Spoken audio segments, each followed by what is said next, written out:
evening, everybody. This is Alex Best from Poems and Song Evenings up in Norfolk. And we are here now with my co-host, Toni B, author and poet. And let's get right into it. So Toni, you have a book here, and what made you write this book?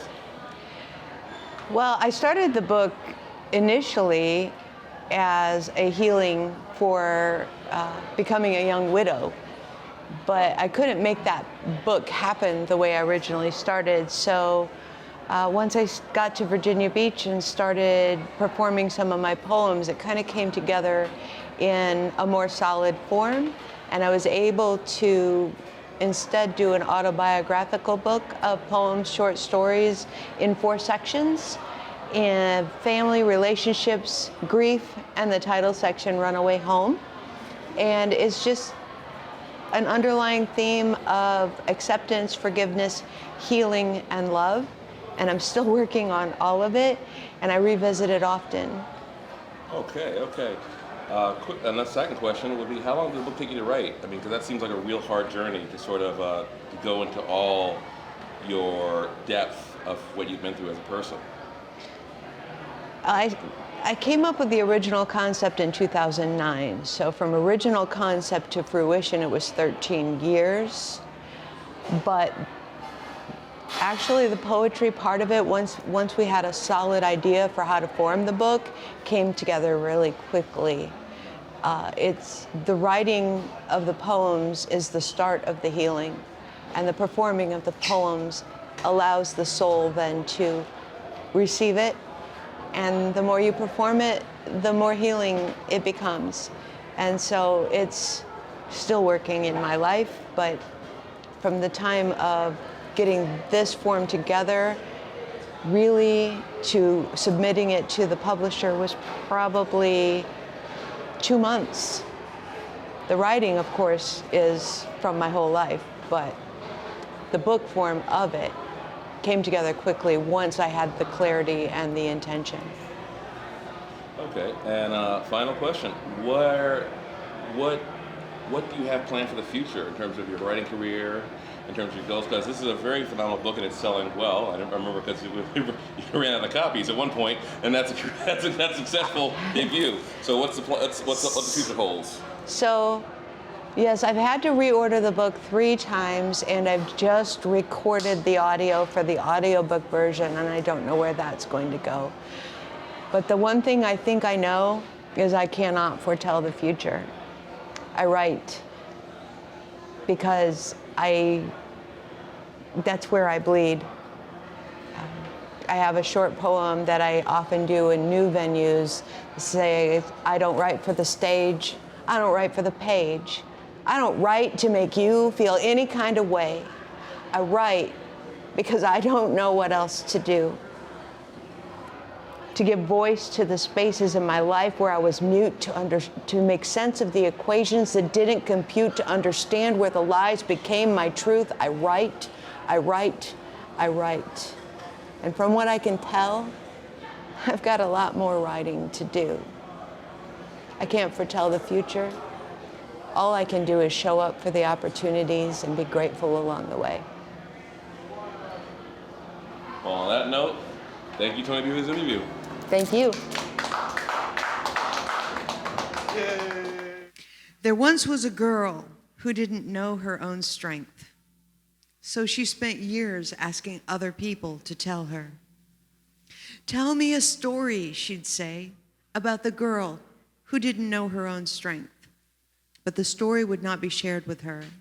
She longed to hear it, yet she wasn't listening.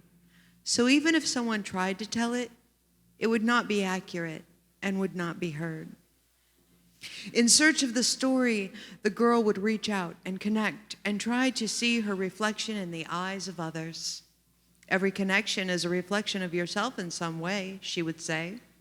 You get what you give, so seeing yourself reflected back to you is of immense value.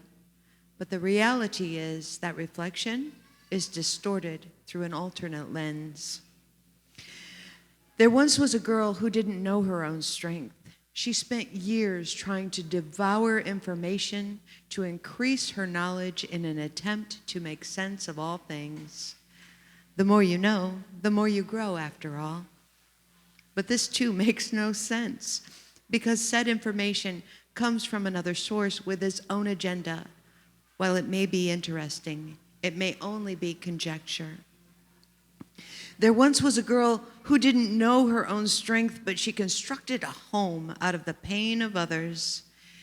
If only she could help someone else, she too could be helped.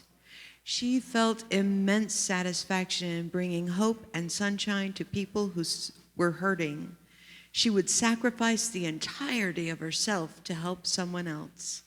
A servant heart indeed, but at what cost? There once was a girl who didn't know her own strength.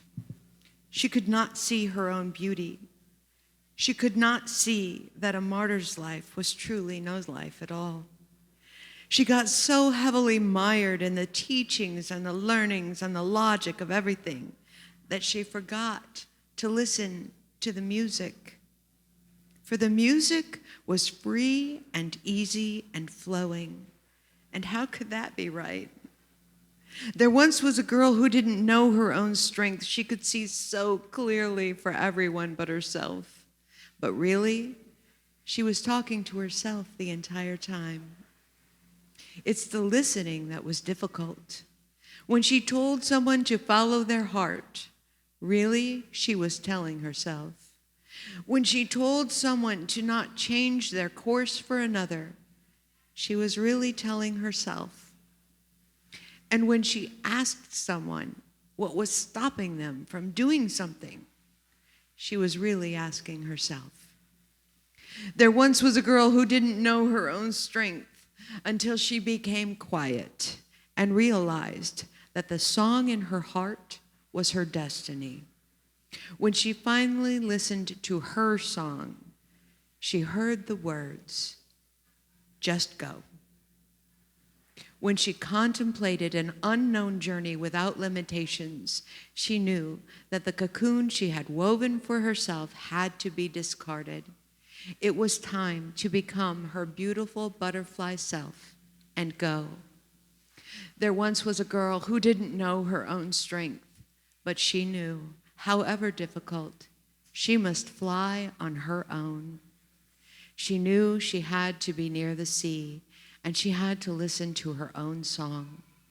With gratitude in her heart and unconditional love spilling as tears from her eyes, her time had come.